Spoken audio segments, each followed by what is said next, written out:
Hey everyone, does it ever excite you when you see God's word repeated throughout the Bible? When you see it in one place and then you see it somewhere else? Well, it's one of my favorite things. It's just something that constantly is confirming to me that God's word is so true and that there is nothing in God's word that is spoken without meaning and without purpose.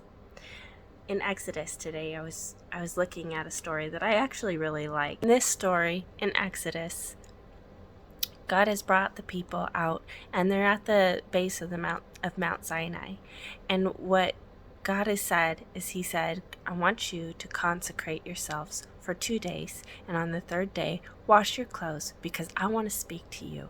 I want to come down and I want to talk to you. I want to talk to my chosen people. In chapter 19, He says, now if you'll obey me and keep my covenant, you'll be my own special treasure from among all the people on earth. For all the earth belongs to me. We already know that, don't we? And you will be my kingdom of priests, my holy nation, and this is the message you must give to the people of Israel. So here's the thing. God set up things in a certain way so that we could follow them. And thousands of years later, things are still that way so that we could follow them. God told the Israelites to consecrate themselves for 3 days, to set themselves apart, to get ready for His coming. But are we consecrating ourselves and getting ready for when the Lord's return is coming? Take the story of the 10 virgins, for example. In Matthew 25, the story goes, 10 virgins went out to meet their bridegroom. 5 of them were wise and 5 of them were foolish. They went out at the gate, and they stayed there for a while, and then they fell asleep. But then when the bridegroom was coming, a loud horn sounded, and you'll see that theme throughout what I'm going to tell you. And after the loud horn sounded, the brides began to get ready, and brides got their lamps, they trimmed their wicks, and they added oil to their lamps. The wise ones had enough oil for their journey, and the unwise ones did not. Parallel that with the Israelites who are going to meet God. They're going to meet God face to face, at least as far as they know. They're told to consecrate themselves. In Exodus 19:10 it says, prepare the people for my arrival. Consecrate them for today and tomorrow, and then have them wash their clothes. Be sure that they are ready on the third day. Just like the brides who are going to get ready and prepare, they had to get their oil in their lamp. They had to get extra oil if they were wise. And they had to be ready on the day that the Lord came back, or the day that the bridegroom came to them. If they were ready, the bridegroom came and brought them to His feast. If they were not ready, He wouldn't. So the Lord tells the Israelites to be ready. The Lord, in the parable of the virgins had to be ready. In Matthew 24:7, we see that earthquakes, darkness precede the Lord's return.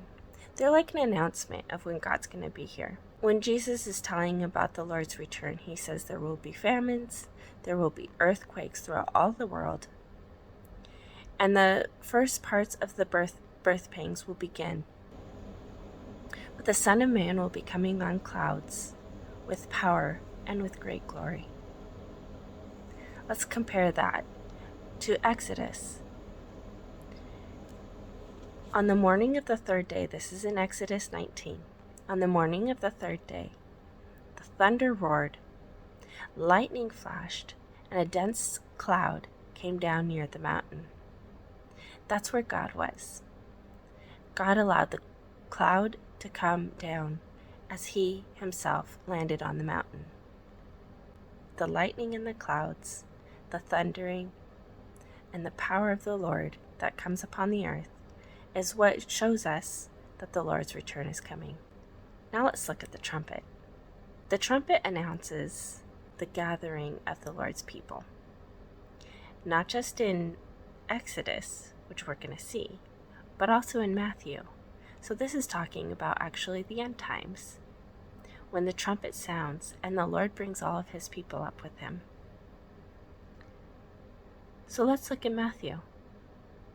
Matthew 24:31 says, "And he will send his angels with a great sound of a trumpet, and they will gather together his elect from the four winds, from one end of heaven to the other."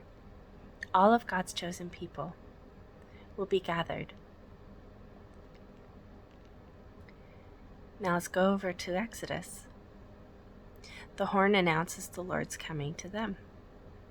When the ram's horn sounds a long blast, then the people may go up on the mountain. For on that day the Lord will come down on Mount Sinai as all the people watch. And isn't that just like Christ's return to us? In that day, all the people will be watching. It will flash as lightning as far as from the east is to the west. We'll see it. We'll know the Lord's coming. He will come down on a cloud. So guys, are you prepared? Are you ready? Have you got your oil? Have you rendered your heart? Have you set yourself aside for the Lord your God? Have you consecrated yourselves, and have you washed your garments? This is what the Lord is asking us to do. He's coming back, and he wants us to be ready. We're his bride, his special people. So get ready. Don't waste time.